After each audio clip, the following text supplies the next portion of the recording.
Hi everyone and welcome back to my channel. As you can see today I have the Buffy Vampire Slayer tarot deck. I'm going to do a deck interview spread with this one. I'm really excited and I saw this was being released. I knew I had to get it, so I was really excited when I got it in the mail. I have already played with it a bit. I only just looked through the guidebook, so that's why it looks. Otherwise, I hadn't touched it before then. These are the cards. Getting right into it. I don't want to mess around. It's a pretty standard box. Nice box. Obviously the cards on an order because I've been shuffling them, but yeah, I really love the imagery is not like, I guess, on the darker side, but it is got darker colors. Like there's a lot of those purples. There's purple in every card. A lot of cooler reds and things and pinks, blues, a lot of whites and creams. So even like the full, it's got a sun, but it's still not really that bright. The foreshadow, like the foreground is quite shadowy a lot of the time, or there's shadows in the background. So that has been really fun, and I have to rewatch it because I cannot recognize all of the characters and the what the cards, some of the cards are depicting like actual things that have happened. So in the series. Now, the book, when you come and look at the front of it, it talks about the cards and the suits, and then it goes straight into the description of the cards. Then over here at the end of the deck, you've got tarot readings, and it tells you how to prepare, and then it's got a few spreads. So we're going to do the nice to meet you, because that is actually a deck interview spread, and it's included in the book. So it's only got 4 cards. A lot of the card interview spreads I usually do have like 5 or 6, but much of a muchness. So this is, what are this deck's strengths? What type of readings will be most effective with this deck? What types of questions might this deck have difficulties with? And how can I get the most out of my relationship with tarot in general and this deck in particular? That is a great question. I've actually never seen that question in a deck interview spread before. Usually it's like, how can I get the most out of the relationship with this deck? But it does say with tarot in general and this deck in particular. I really like the more specific you can be. Like you could even split this up into 2. Sorry if you couldn't see that. If you could almost split that up into 2 questions. So you could say, how can I get the most out of my relationship with tarot? And then say, how can I connect best to this deck in particular? So that's really cool. We'll use that today. So let's see what this card is. A Queen of Scythes. I can't say this word, so forgive me for mispronunciation if it comes up. I really actually was going to highlight this as one of my favorite cards because this is a Queen of Swords, and there's so much in the card to me that just screams Queen of Swords. When you first look at it, you may not sort of be like, wow, okay, the Queen of Swords isn't normally depicted like that. But you can see she's got all these. Remember how when Buffy came out, what time period? It was early, like late 90s, early 2000s. So you've got like floppy disks here. She's using them she's processing something on the computer. She's got the crystal ball here. She's got books all around her. Yeah, so I really like that depiction of the Queen of Swords having like that knowledge, and especially in the Buffy era. You know, it's really specific for Buffy. So let's get started. I've already shuffled 3 times, but we'll go again just because I'm trying to get used to shuffling them, because they're a little bit stiff and the cardstock is really thick. I've been trying to learn how to do that one. I can't do it.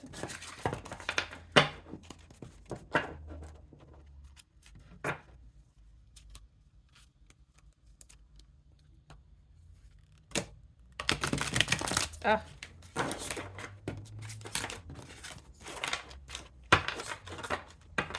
Oh yeah, and these the backs are also reversible, so they've got the same pattern upside down as face up, so you won't be able to tell what way they are, because they do have an upright reversed for every card. Even the major arcana has upright and reversed, as with the minor arcana. So yes, very cool.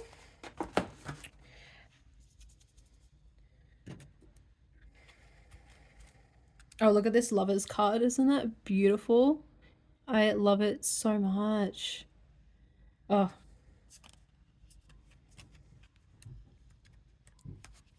I have to think, like, Dark Willow is like one of my favorite arcs of Buffy. It's just like so satisfying after everything that happened in that season. It's literally, isn't that like the depictions of some of these cards are just like, oh, like it gets to you, because you just, you know, I don't know, just watching Buffy is going to be so fun. I'm going to have to rewatch it.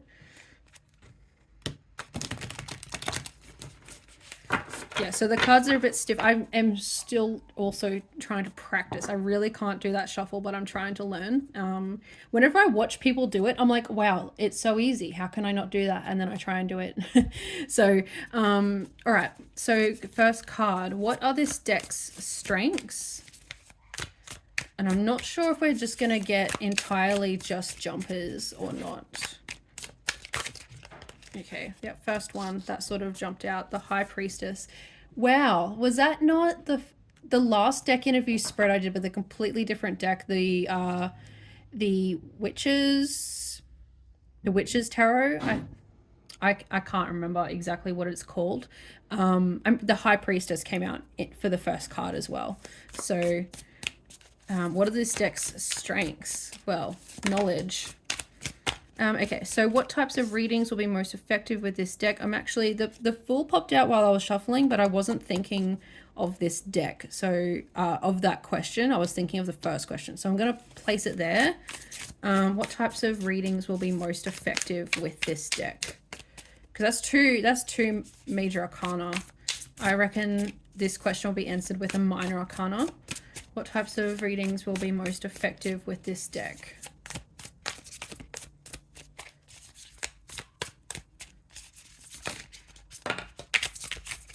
All right, another card. Let's see. I did tell you minor arcana was going to come out.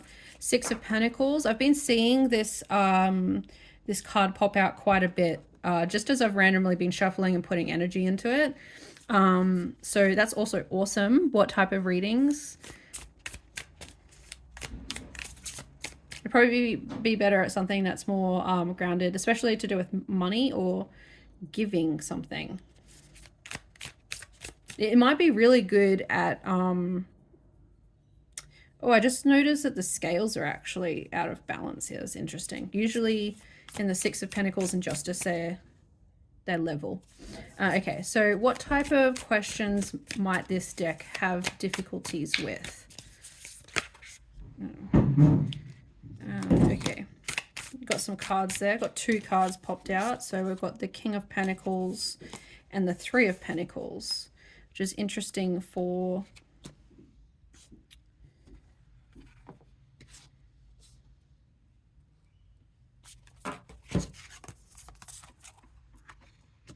sorry for bumping you.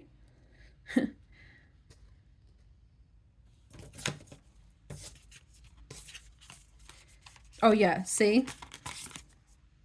How cool is that? I love it. It's so simple too, but like if you know it, you know what's going on. Okay, so the fourth card or the fourth question is, how can I get the most out of my relationship with tarot in general and this deck in particular? Okay. I had two cards like fly out. So the first one is, I'm going to take this as, this is the, is that the Four of Pentacles? Sorry, sometimes I have trouble reading Roman numerals, because I'm basically like subtracting, like I'm doing the math in my head, but I don't know if that makes sense. Sorry. And then we've got the Seven of Cups.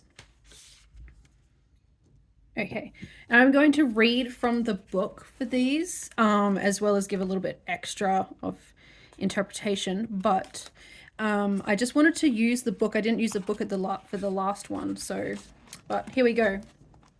The High Priestess is Tara McClay. When you're under the spell of the High Priestess, things aren't always as they seem. She calls you to peek behind the veil that separates this world from the next, drawing on mystical forces to unlock your creative talents. So yeah, she's a very powerful witch. What are this with Dex strengths? Represents a lineage of esoterica, deep connection to unseen world. She invites you to explore the unknown, drawing upon your innate witchiness to access knowledge. So this is going to be very similar to the last deck. The last deck had different imagery for the High Priestess, but let's go over it here. So obviously she's got the typical little, I can't remember what that's called. She's got the curtain behind her as well. So there's like that hidden aspect to what she has behind her. Her eyes are closed and she's reading the book. She also has a bag on, which is really interesting, and she's standing up. Typically the High Priestess, I think, is sitting down. At least she looks like she's standing up. Let me have a look. She might be sitting on like a tall chair. I don't know. Like, anyway. Pomegranates as well. So I really love how there's a lot of symbolism from like the Rider-Waite-Smith deck, but they've able to put like a good Buffy twist on it. And I like how they've got the characters named in the major arcana, because they don't name them in the minor arcana, I don't think. No, they don't. Yeah, so they've named the characters in the major arcana. So yeah, great. What are this deck's strengths? One, they would be really good at accessing knowledge and esoteric knowledge, and getting you to gain deeper knowledge by accessing your intuition and subconscious. And then also the Fool. With the Fool here, I'll read out the little description, what they've got for the Fool. The Fool marks the beginning of a journey. He represents stepping into the unknown, maybe befriending the new girl you heard talking about the undead with the librarian, and taking a chance on the unexpected. So upright, you may be goofy, naive, and a little bit insecure. This card encourages you to face your fears and unleash your free spirit freely. You may run into scary things, but the rewards will be worth the risk. So it may also help you take chances on things by getting you to trust your own knowledge, so you can take the leap of faith that you want to have, or the opportunity that you want to have. And I just watched a video. Someone was talking about the Fool, and it was comparing art and different depictions or evolutions of the tarot over the years. And I noticed in this artwork that he was talking about that that he had an odd shoe. And I remembered that usually a lot of the times the shoes in the Fool card can be like mismatched, or he doesn't have one, or his socks or his pants are pulled around a little bit. And I just like, Xander's got his shoelace untied. So it just talks about like, you are the Fool, like you are going to make mistakes because you don't know everything, but if you do trust the knowledge that you do have, the chances that you take or might be more beneficial for you, or come from a place where you intuitively know it's a good thing. So it's going to show you what's good for you, and what and remind you of your own intuition. Then let's check the next question. We've got what types of readings will be most effective with this deck? And we've got the Six of Pentacles. So for me already, that's something like balance. And it might also mean giving readings to people, or readings for others. I'm trying to find, oh yeah, the Pentacles. So the Pentacles, like the minor arcana is sort of all just all there and together, and then the court cards are at the front, which actually is like not my preference. Okay.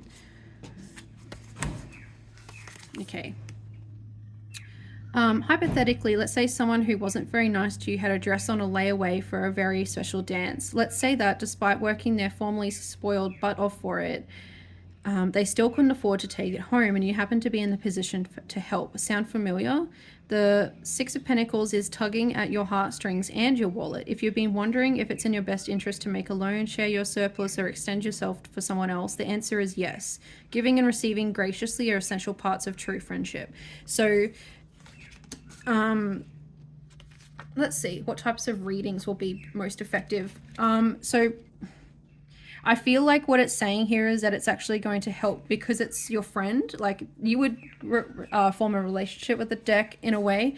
And I would see here is that it wants to help you out and give you the answers that you're seeking, or it wants to help you find your way, is tugging at your heartstrings and your wallet.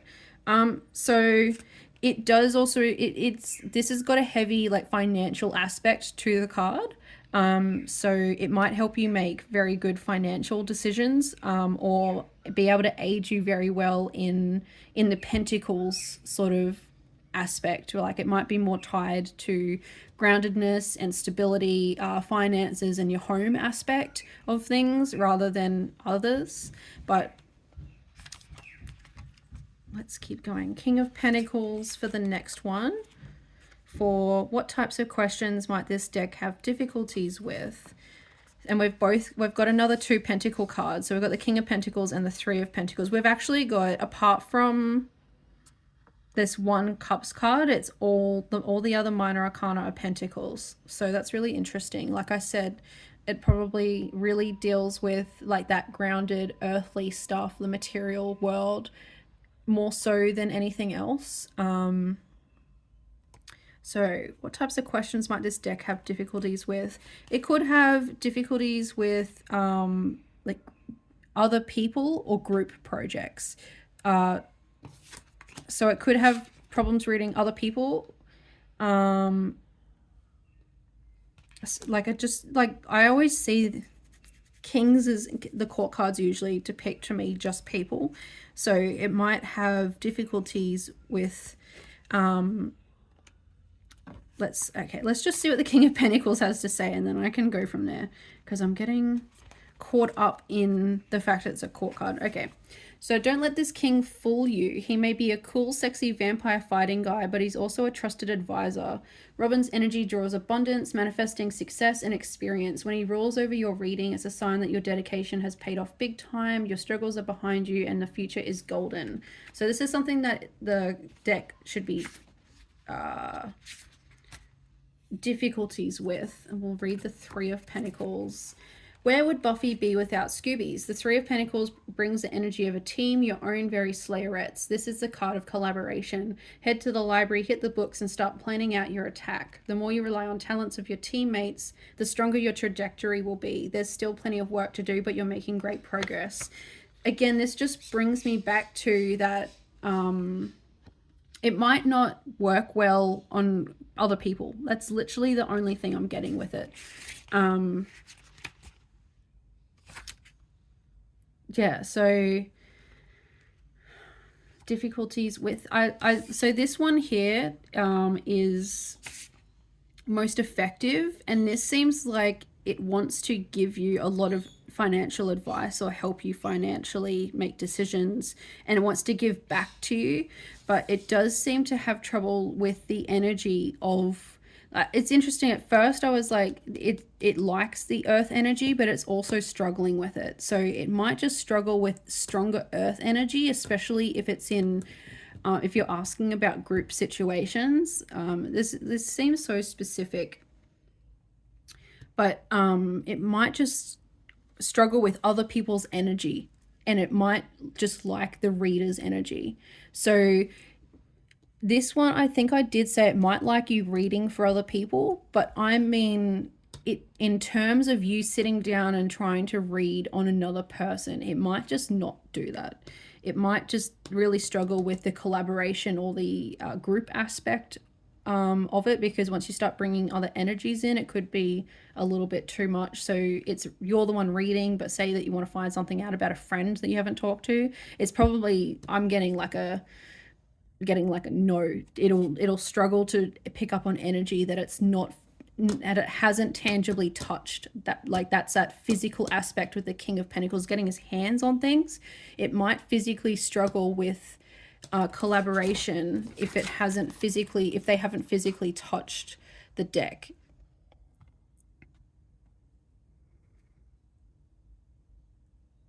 That's really interesting. So yeah, but yes, very cool. The fourth question is, how can I get the most out of my relationship with tarot in general and with this deck in particular? Sorry, I do keep knocking that.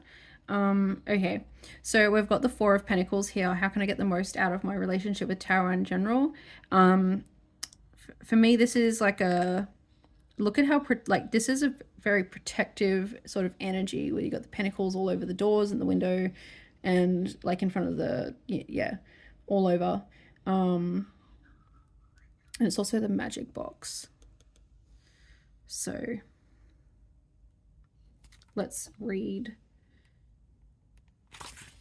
what it says. The Four of Pentacles finds you being a bit of an Anya. There are more important things in life than money, especially if it's causing you to live in a state of perceived scarcity. If you're always seeking to gain more, you may find it challenging to appreciate what you already have. The more balance you have between saving and spending, the more freedom you'll feel to enjoy being a newly human and strangely literal. Really interesting, because I just bought like a bunch of new tarot decks, and I feel like it's saying to find balance between saving and spending, which is really interesting because it's like it's about the relationship with tarot in general, and it's like, don't have more. You have enough. You need to save what you have and build on what you have rather than rather than keep building and accumulating. I guess that's the idea of it. If you are seeking to gain more, you may find it challenging to appreciate what you already have. So like, how can I get the most out of my relationship with tarot in general? Like, yeah, just solidify your own foundations and knowledge as well. This also talks about like your physical material items that you have. So again, with that, sorry, I'm just having a mind blank. So this is what I think I'm trying to say. Look at, I have all of these, and all in there and there, and then I have a bunch of books down here, but these are all my tarot and oracle cards. Probably not as much as some people have, but I honestly don't pull these out very often and actually go through them. This one is new, the herbal astrology, and so are these, and I haven't even used them yet. So that's probably what it's talking about. Like, you know, build on your own foundations and actually use what you have before accumulating more and more and more, and being in the energy of excess. Okay, and then we'll move on to the next one, which is the Seven of Chalices. So the question for that was more so along the lines of connecting to the deck in particular. How can I get the most out of my relationship with this deck in particular? The Seven of Chalices, so Seven of Cups. Like Buffy, you may be starting to think that this working hard thing is hard work, and you'd be correct. As important as it is to have dreams, they aren't just going to do the thing for you. If this resonates, it's time for you to get out of your head and into action mode.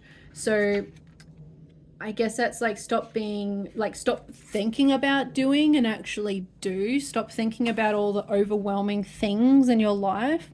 If you want to connect with this deck, stop thinking about all the things that are overwhelming you and actually go to the deck and ask it what it thinks and get some tangible answers out of this. Because yeah, it does say, as important, they aren't just going to do the thing for you. Yeah, as important as it is to have dreams, they aren't going to do the thing for you. So you won't get where you're wanting to go. You won't reach your goals if you don't stop thinking and start doing. So that's actually really like that. This deck is a little bit just like, not blunt, it's very to the point, and it's like just getting used to the way it's speaking is interesting. Yeah, so that was really fun. I'll show you also, they have a few other spreads. So that one was the Nice to Meet You. They have Prophecy Girl, which is a 6-card spread. So this is for the next 6 months. So this is like a fortune, a world without shrimp. If something is missing from your life, this can help you identify what you're craving. It's 4-card spread. And then they've also got 5x5, 5-card spread, general idea of how things are going. Yeah, so this would be, I also think that those are actually readings that I would do.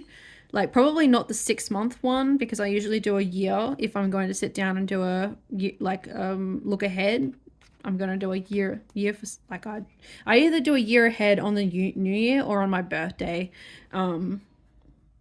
Around the new year or my birthday. So a world without shrimp. This is good because like if you feel like something's missing, represents an area in your life which you have been unfulfilled, shows an area of your life which you're overextending yourself.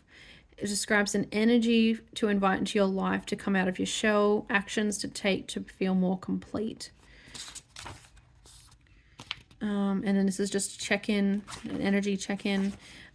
Yeah, so, and then the author, I don't know if I've said the author is Casey Gilly, and the illustrator is Carl James Montford. Yeah, and it's published by Insight Editions, which they must make a few different tarot decks, because it said something about how the author has actually created tarot decks for them before. So yeah, I actually really liked this. I might flick through and find some cards that I really like, that represent the deck really well. Okay, so these are some of the ones that I thought like depicted either the tarot cards really well with the deck. So we have the Hierophant, Mr. Giles, obviously. Yeah, awesome. A librarian, of course, is going to be someone like the Hierophant. I just thought this was amazing too. I love Spike. So also, does anyone think that Angel being on the Justice card is sort of ironic, considering he goes on to be a lawyer? I guess it's in the same universe, but it's like not in Buffy. Unless it is and I just got my timelines mixed up, probably. The tower I thought was really interesting because it hasn't actually been destroyed, and I can't figure out, it's actually easier to see on camera. It looks like a diving board, but it also looks like a communications tower. It's a bit confusing to me. So, but it's got the lightning. It's a very dark card, because the background is like black and everything else is like really dark purple. Like the brightest color is this white lightning bolt. I can't remember her name, but yeah, the dolls and everything for the Empress, I thought that was really good. I can't remember her name. And then they got Willow for the Magician, which I just thought was amazing. You've got so much different stuff. You got like, yeah. I really find that like the Hierophant and the Magician are probably like, there's some cards in here that have got a lot of imagery, like a lot of symbolism imagery in them. Like these two have a lot. The Major Arcana do have a little bit more, obviously. I really like this. I like how it's like Judgment. It's like, please check all backpacks at the counter. Yeah, it's very, very cool. 8 of Pentacles. That's a keep practice makes perfect card. The Devil, obviously this is very different from the Magician, but yes, very awesome. 3 of Chalices, I think I showed this one as well. I showed a few of these just because they're really good. Yeah, I think this one's cool just because like I really like the expression on Willow's face. Yeah. This one, another 3. Yep, terrifying. The Lovers, which I've already shown. That Union. The Queen of Swords, which I've already shown too. And then I really liked the 9 of Swords, because she's woke up. She's like, oh shit, you don't get no sleep as a vampire. So yeah, that was the Buffy the Vampire Slayer tarot deck interview spread. That was actually really fun. Challenging too, because like I felt like I was hitting a wall at times trying to interpret the information. So And the descriptions in the book are like really basic. I take it back to the real basics of the cards and real simple meanings rather than layering heaps of symbolism, which they probably have layered symbolism in the cards, but it's more so the actual description is really, really basic. So I'll find so like the lovers, like with the major arcana, it does depict also the actual characters, and then it talks about like the lovers a bit, and then it talks about the upright. Like, see how little of a like description this is, like compared to other decks that I have. Like, I know the guidebook's a lot smaller, but if you compare it to my like guidebook is a lot smaller, but this has full color pages, and then it's got like a full like writing over the other side, and it's even got full pages for even the minor arcana. So this takes it back to that like real basics, and it brings everything back to like to Buffy. So like if you read the Three of Chalices, the friends who slay together stay together. This is an opportunity to celebrate the people in your life. When you are influenced by the Three of Chalices, you might feel inspired to plan a slumber party, host the next coven meeting, or gather your crew at the Bronze for some festive frolicking. Get with the fun having. So you see how it really takes it back to that basic element of the card and brings it also that Buffy aspect to it. So yeah, they're going to be really fun to read for. I think that would be really fun for like sleepovers and like get-togethers and stuff with friends, because you're, like I said, it might struggle picking up on other people's energy if they haven't physically touched the cards. So that would be really fun, you know, like give your friends like a little shuffle, and then you have a shuffle. Like, it just depends. Like, you can be watching, you know, Buffy in the background, and yeah, so it's just super fun, super awesome deck. One that I just had to get, you know. Anyway, thank you so much for watching, and I'll see you again in the next video. Bye.